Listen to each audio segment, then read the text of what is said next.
যে বিষয়টা নিয়ে কথা বলবো, আসলে ঘটনা হলো তিনটা। আমি আসলে সিদ্ধান্ত নিতে পারছিলাম না যে কোনটা আগে বলবো কোনটা পরে বলবো। তাছাড়া এক কাজ করি, যেটা যেভাবে ঘটেছে সেভাবে বলি, যেটা আগে ঘটেছে সেটা আগে বলি। এবং এই তিনটা ঘটনার মধ্যে আমি কোথায় যোগসূত্রটা খুঁজে পাচ্ছি সেটা আপনাদেরকে বলবো।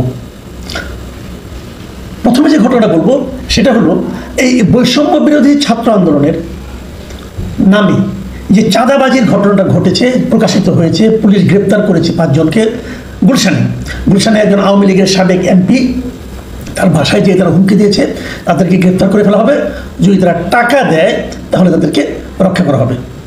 কত টাকা? 50 লাখ টাকা। এবং 17 জুলাই তারা প্রথম গিয়েছিল।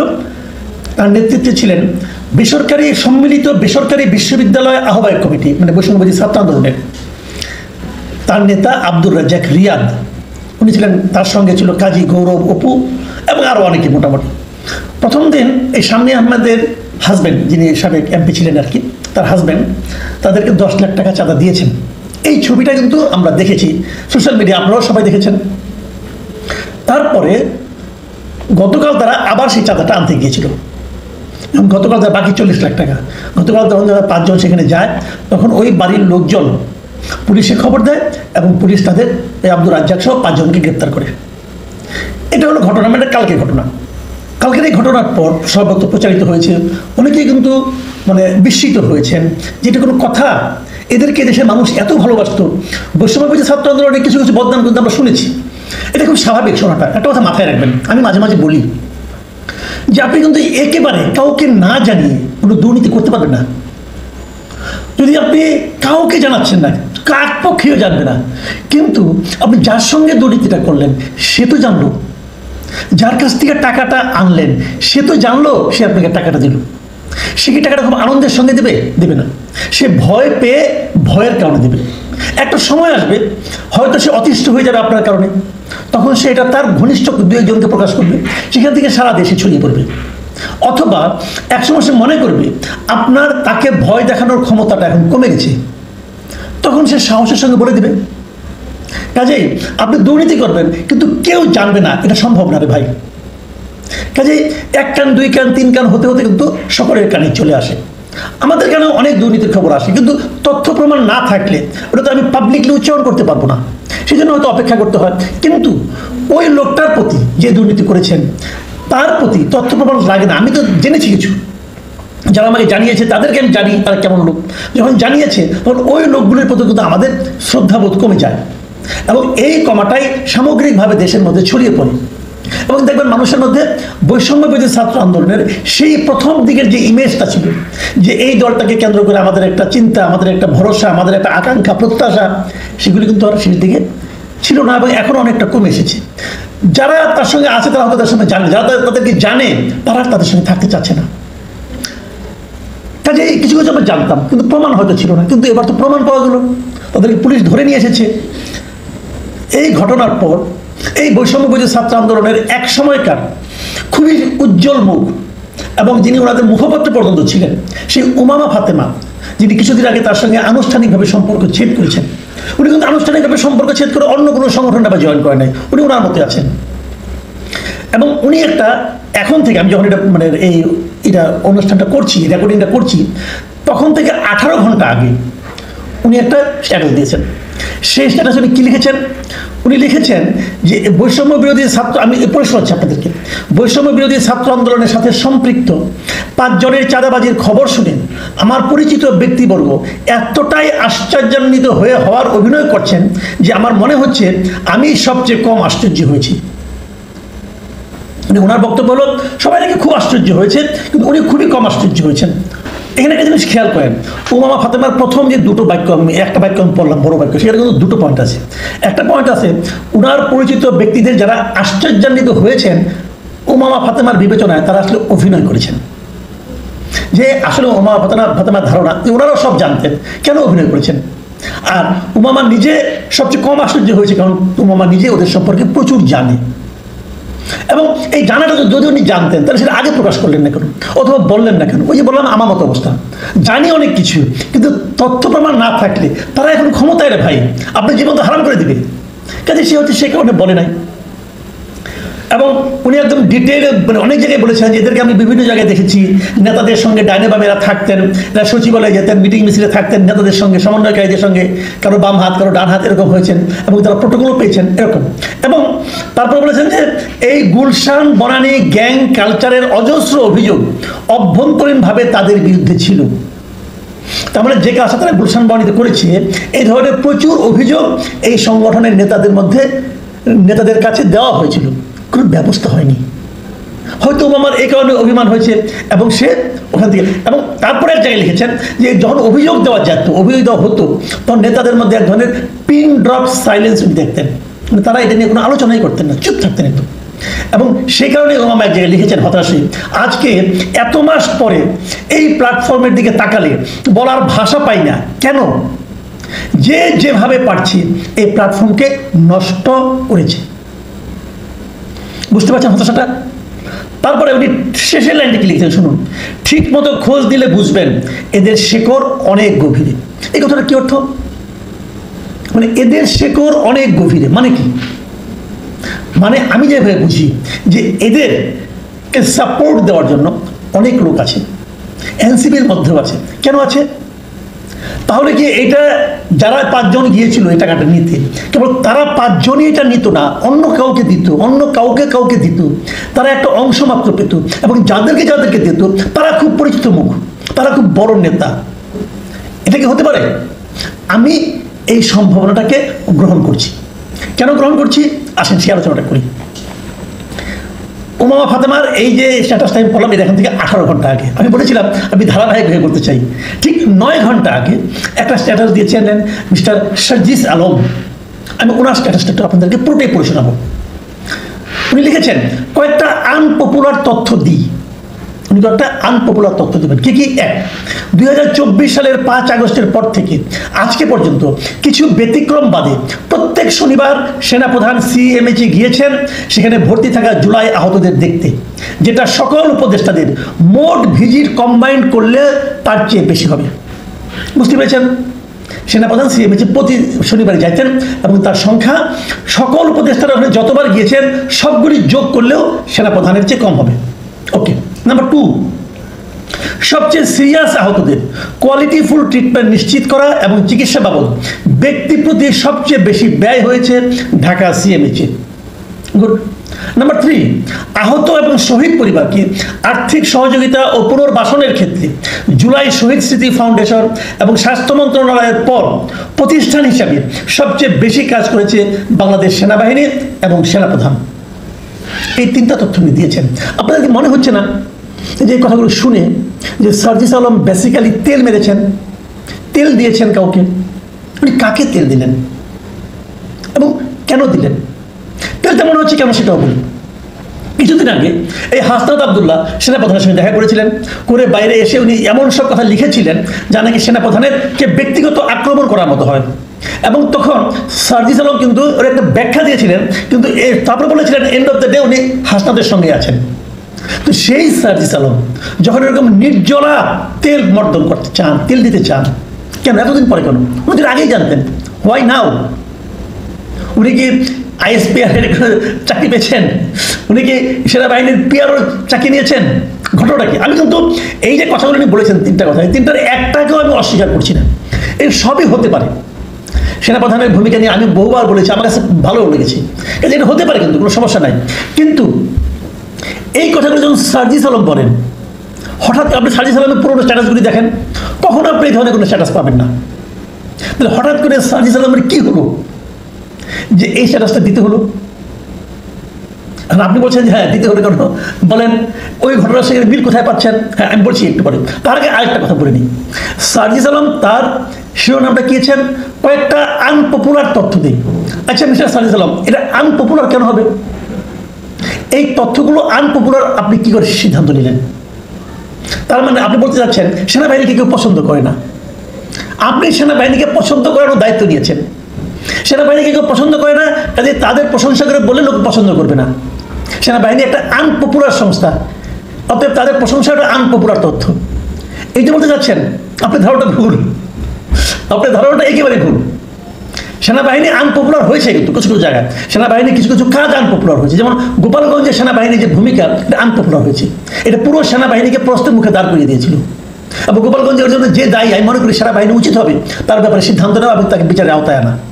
মানুষকে গুলি করে, দেশের মানুষকে গুলি করে হত্যা করার দায়িত্ব সেনাবাহিনী না, মাথায় রাখতে হবে। যে ওই একটা ঘটনা বাদ দেন, এছাড়া 5ই আগস্টের ঘটনার পর থেকে এ পর্যন্ত, 5ই আগস্টের আগের থেকে সেনাবাহিনী আমাদের দেশে একটা পপুলার সংস্থা। সেনাবাহিনীর ভালো কাজের কথা শুনলে লোকে ওটাকে আনপপুলার ভাববে কেন? আপনারা ভাবতেন, আপনাদের যারা ভক্ত বালক আছে তারা হয়তো মনে করে সেনাবাহিনী আনপপুলার। আপনাদের সংখ্যা খুব সীমিত সে টোটাল পপুলেশনের তুলনায়। কাজে আপনি আসলে নিজেকেই জানিয়েছেন নিজের ইচ্ছার বিরুদ্ধে এই কাজটা করে। আপনি কি কোনো চাপে আছেন? আপনাকে কেউ কোনো চাপ দিয়েছে নাকি আপনার কোনো অপকর্ম ফাঁস হয়ে যেতে পারে এই ভেবে আপনি কাজটা করেছেন? যখন আপনার অপকর্মের কথা আমি ভাবি, তখন কি আমি উমামা ফাতেমার সেই বিষয়টা শেকড় আরো গভীরে এটা ভাববো? সেই গভীরে কি আপনি অবস্থান করছেন? এই বিষয়গুলো কিন্তু আসবে। পুলিশ কিন্তু 5 জনকে রিমান্ডে নিয়েছে, অনেক তথ্য কিন্তু পেয়ে যাবে। গভীরে থাকা সকল নেতৃবৃন্দকে বলবো, ভাই আপনারাও এই ধরনের স্ট্যাটাস দেওয়া শুরু করেন। আজকে বিএনপির মহাসচিব মির্জা ফখরুল ইসলাম আলমগীর জাতীয় প্রেস ক্লাব মিলনায়তনে একটা আলোচনা সভায় প্রধান অতিথি হিসেবে ছিলেন।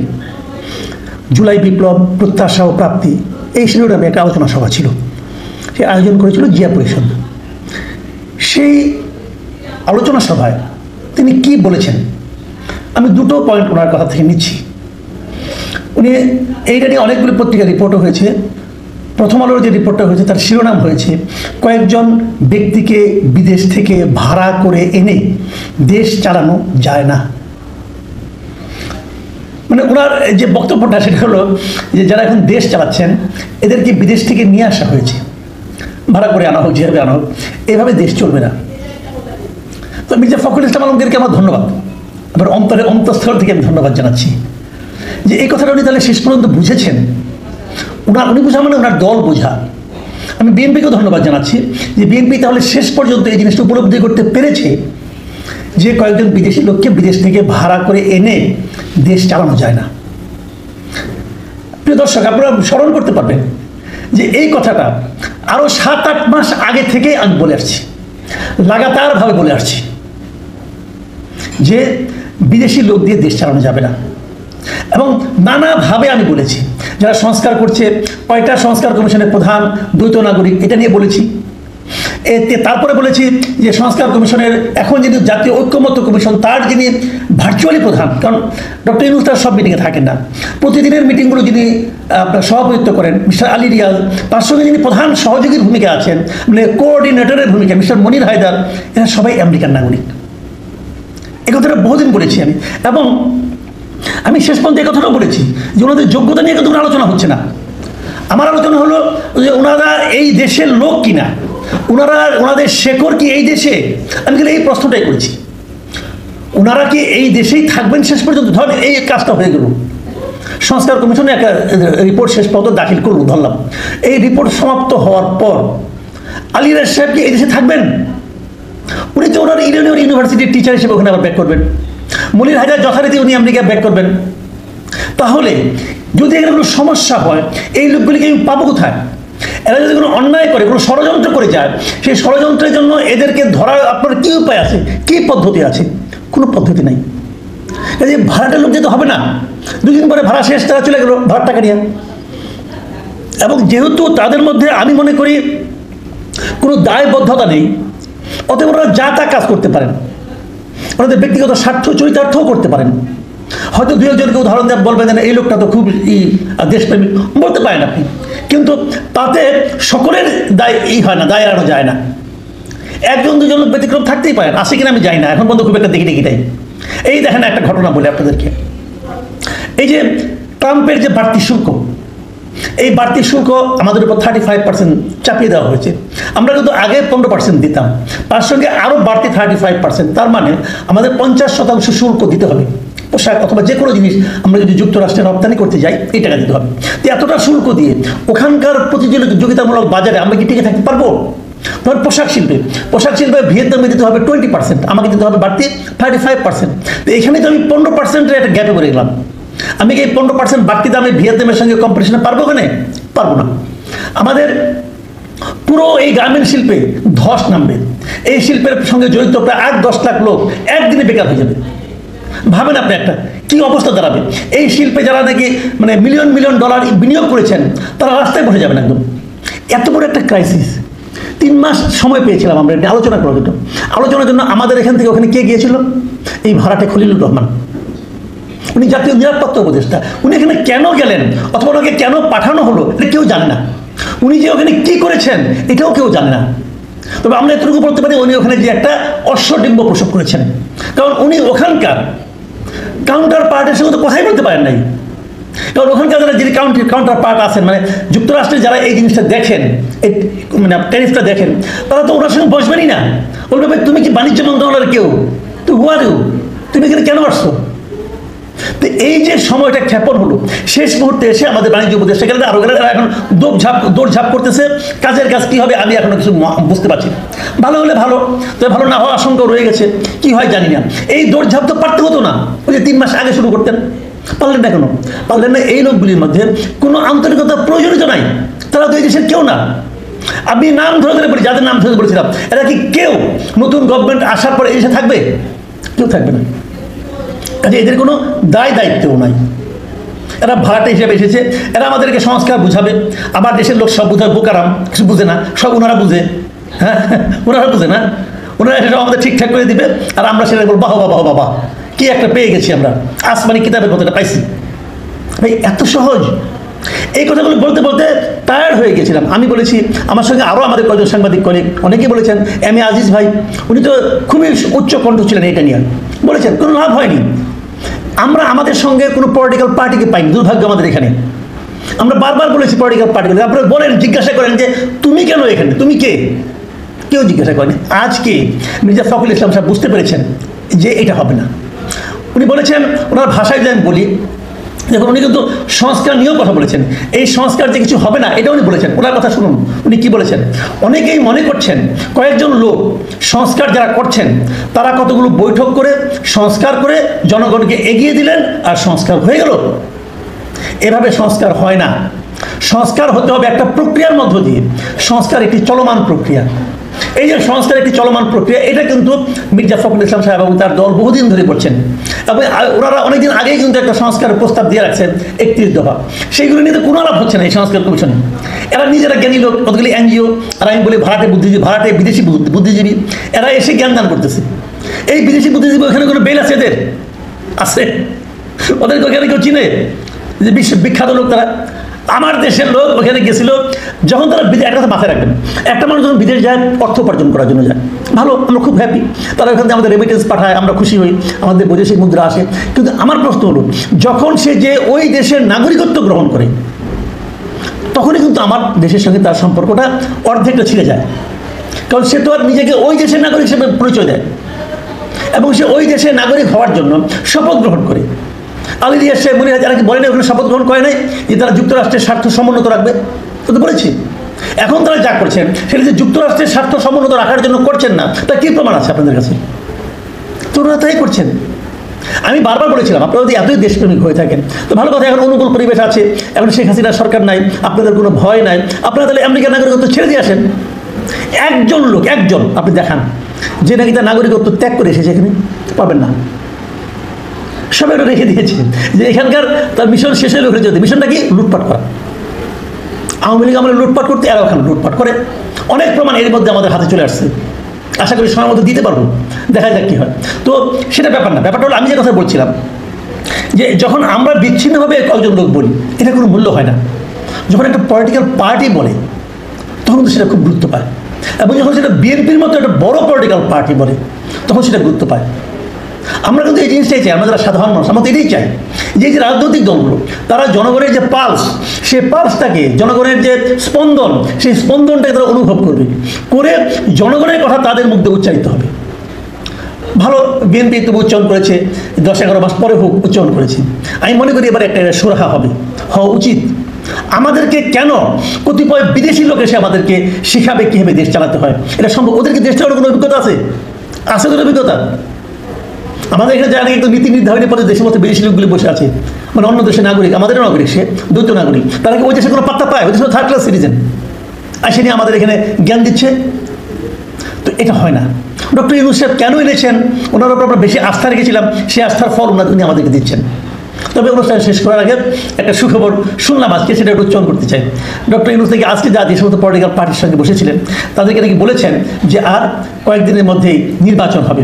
বিশেষ করে মুস্তফা জামাল হায়দার, জাতীয় পার্টি আপনার একটা অংশের চেয়ারম্যান মুস্তফা জামাল হায়দার, উনি একটা সাংবাদিকের সঙ্গে মত বিনিময়ের সময় বলেছেন ওখান থেকে বেরিয়ে এসে যে 4-5 দিনের মধ্যে নির্বাচনের দিন তারিখ ঘোষণা করবেন। যদি এটা হয় আমি মনে করি ভালো হবে, দেশ হয়তো একটা নির্দিষ্ট দিকে যাবে। কিন্তু আমার কিন্তু সন্দেহ রয়ে গেছে। প্রিয় দর্শক, এটা নিয়ে কালকে হয়তো কথা বলতে পারবো। আজ পর্যন্তই। সবাই ভালো থাকবেন। আল্লাহ হাফিজ।